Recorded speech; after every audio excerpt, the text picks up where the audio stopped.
శివోహం భక్తి ఛానల్కి స్వాగతం అండి. అందరికీ నమస్కారం. రథసప్తమి వ్రత కథ గురించి తెలుసుకుందామండి.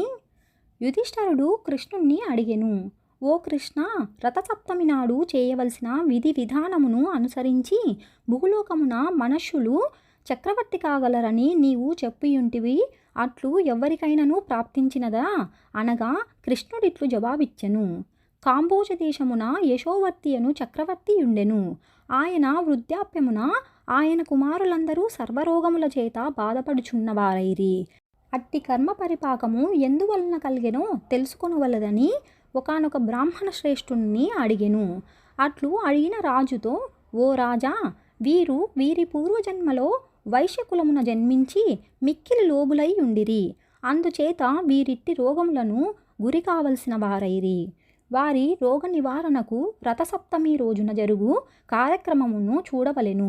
ఆ విధముగా ఆ వ్రతము చూచినంత మాత్రమున దాని మహత్యముచే వారి పాపములు పోవును.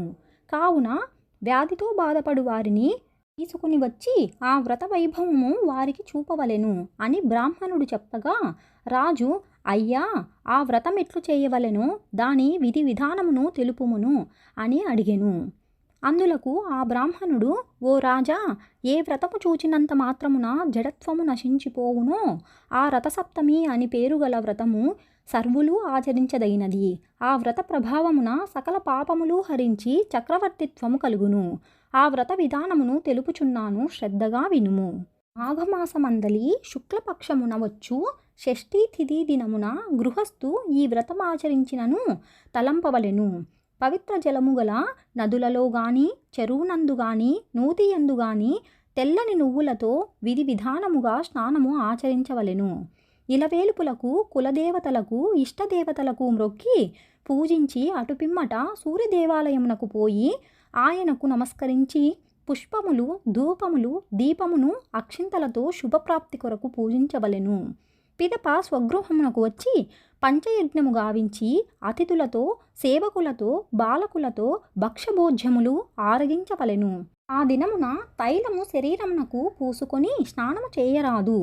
ఆ రాత్రి వేదపారగులగు విప్రులను పిలిపించి సూర్యభగవాన్ని విగ్రహానికి నియమము ప్రకారము పూజించి సప్తమి తిథి రోజున నిరాహారుడై భోగములను విసర్జింపవలెను. భోజనాలకు పూర్వము, ఓ జగన్నాథుడా, నేను చేయబోవు ఈ రథసప్తమి వ్రతమును నిర్విఘ్నముగా పరిసమాప్తి చేయవలసిందిగా వేడుచున్నాను అని ఉచ్చరించుచు తన చేతిలో గల జలమును నీటిలో విడవవలెను. అట్లు నీటిని విడిచిపెట్టి బ్రాహ్మణులు తాను గృహమున నేలపైన రాతి శయనించి జితేంద్రుడియుండి ఉదయమున లేచి నిత్యకృత్యములు ఆచరించి శుచి అయి ఉండవలెను.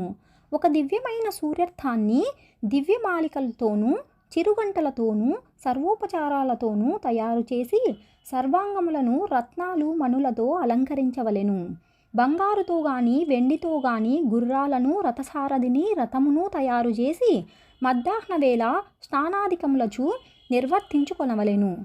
వదరబోతులను, పాషాండులను, దుష్టులను విడిచిపెట్టి ప్రాజ్ఞులు సౌరసూక్త పారాయణ చేయుచుండగా నిజగృహము చేరవలెను. పిమ్మట తన నిత్యకృత్యములను పూర్తి చేసుకొని స్వస్తి బ్రాహ్మణ వాచకములతో వస్త్రమండప మధ్య భాగమున రథమును స్థాపించవలెను. కుంకుమతోనూ సుగంధ ద్రవ్యములతోనూ పుష్పములతోనూ పూజించి రథమును పుష్పములతోనూ దీపములతోనూ అలంకరించవలెను. అగరు దీపములు ఉంచవలెను. ధూపములను పెట్టవలెను. రథమధ్యముననున్న సూర్యుని సర్వసంపూర్ణముగా అర్చన చేయవలెను. ధనలోభము చేయరాదు. లోభియై ధనమును ఖర్చు చేయుటకు మనస్సు అంగీకరించనిచో రథము వైఫల్యమును, దాని వలన మనస్సు నికలత్వమును పొందును. పిమ్మట రథాన్ని, రథసారథిని, అందుగల సూర్యభగవానుని పుష్పధూప గంధ వస్త్రాలు, అలంకారాలు, భూషణాలు, నానావిధ పంచభక్షాదులు గల నైవేద్యాదులతో పూజించి ఈ క్రింది విధముగా దివాకరుణ్ణి శ్రోత్రము చేయవలెను. ఓ భాస్కర, దివాకర, ఆదిత్య, మార్తాండ, గ్రహాధిప, అపారనిధే, జగద్రక్షక, భూతభవన, భూతేశ, భాస్కర, అర్థత్రాణపరాయణాహార, అచింత్య విశ్వసంచార, హే విష్ణు, ఆదిభూతేశ, ఆదిమధ్యాస్థ భాస్కర, ఓ జగత్ప్రతే, భక్తి లేకున్నను క్రియాశూన్యమైనను నేను చేసిన అర్చనకు నీ సంపూర్ణ కటాక్షమును చూపుము. పై విధముగా మనస్సులో తాను వేడిన కోరికను సఫలీకృతం చేయవలెనని భాస్కరుణ్ణి ప్రార్థించవలెను. ధనహీనుడైనను విధి ప్రకారము అన్ని కార్యములు చేయవలెను. రథము, సారథి, గుర్రములు, వివిధ రకాల రంగులతో లిఖించిన బొమ్మలు, ఏదైనా జిల్లేడు ప్రతిమలతో సూర్యభగవానుని శక్తి కొలది పూర్వము చెప్పినట్లు విధి విధానముగా పూజించవలెను. ఆ రాత్రి జాగారణ చేసి పురాణ శ్రవణ మంగళ గీతాలతో మంగళ వాయిద్యాలతో పుణ్యకథలను వినవలెను. పిమ్మట రథయాత్రకు బయలుదేరి సూర్యుణ్ణి మనస్సున ధ్యానమనేయుచు అర్ధనిమీలిత నేత్రుడై చూడవలెను.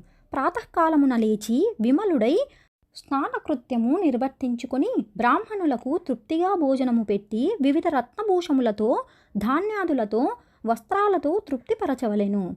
అట్లు చేసిన అశ్వమేధయాగము చేసిన ఫలము లభించును అని బ్రహ్మవిధులు చెప్పిరి. పిమ్మట యథాశక్తి దానము నీయవలెను. ఈ రథమును తమ పురోహితులైన గురుదేవులకు రక్తవస్త్రయుగలంతో సమర్పింపవలెను. ఆ విధముగా చేసినచో ఎందుకు జగత్పతి కాకుండును? కావున సర్వయత్నముల చేత రథసప్తమి వ్రతము ఆచరించవలెను. దానివలన భాస్కరానుగ్రహం కలిగి మహాతేజులు బలపరాక్రమవంతులు అయి విపుల భోగములను అనుభవించి రాజ్యమును నిష్కంఠముగా చేసుకొందురు. ఈ రథసప్తమి వ్రతమును చేసినచో పుత్రపౌత్రాదులను వడసి చివరగా సూర్యలోకము చేరును. అక్కడ ఒక కల్పకాలము చక్రవర్తి పదవి అనుభవించును. కృష్ణుడు చెప్పుచున్నారు. ఈ విధముగా ఆ ద్విజోత్తముడు సర్వ విషయములను చెప్పి తన దారిని తాను పోయెను. రాజు ఆ బ్రాహ్మణ శ్రేష్ఠుడు ఉపదేశించిన రీతిగా ఆచరించి సమస్త సౌఖ్యములను అనుభవించెను. ఈ విధముగా ఆ రాజపుత్రులు చక్రవర్తిత్వమును పొందిరి. ఈ కథను భక్తితో ఎవరు విందురో వారికి భానుడు సంతసించి మంచి ధనధాన్య సంపదను ఇచ్చును. ఈ విధముగా బంగారుతో చేయబడిన సారథి, గుర్రాలతో కూడుకొనిన శ్రేష్ఠ రథమును మాఘమాస సప్తమి రోజున ఎవరు దానము చేయురో వారు చక్రవర్తిత్వము పొందగలరు. ఇది రథసప్తమి వ్రతకథ సంపూర్ణం. తెలుసుకున్నాం కదా అండి రథసప్తమి వ్రతకథ గురించి. మరొక వీడియోలో మళ్ళీ కలుసుకుందామండి. సెలవు మరి, స్వస్తి.